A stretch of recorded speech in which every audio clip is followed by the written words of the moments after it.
you know, you can really change the personality of your star block depending upon the types of fabrics that you use.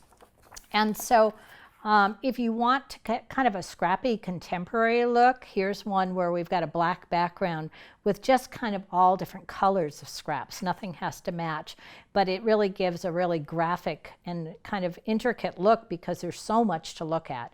The more colors you put in a block, the more they're going to match, because nothing matches. And when nothing matches, then they all match. And it's only when you get like one shade of green that's an olive green and then everything else is a blue green that that olive green stands out. So remember, the more scrappy your block is, the more the chances that it's going to look like everything goes together the way it should.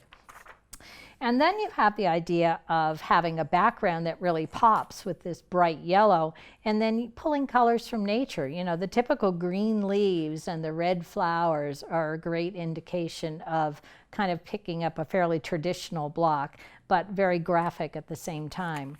And then if you want to go really contemporary, black and white will do it for you. So having this geometric background with the black and the white and more prints will give that kind of very contemporary, kind of modern look to the block.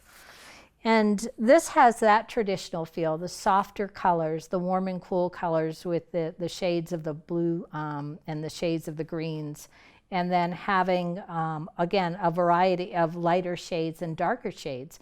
One of the reasons I came up with the 3D stars, I knew this gave you the opportunity to get that look of it looking 3D by having one side be darker and the other side be lighter.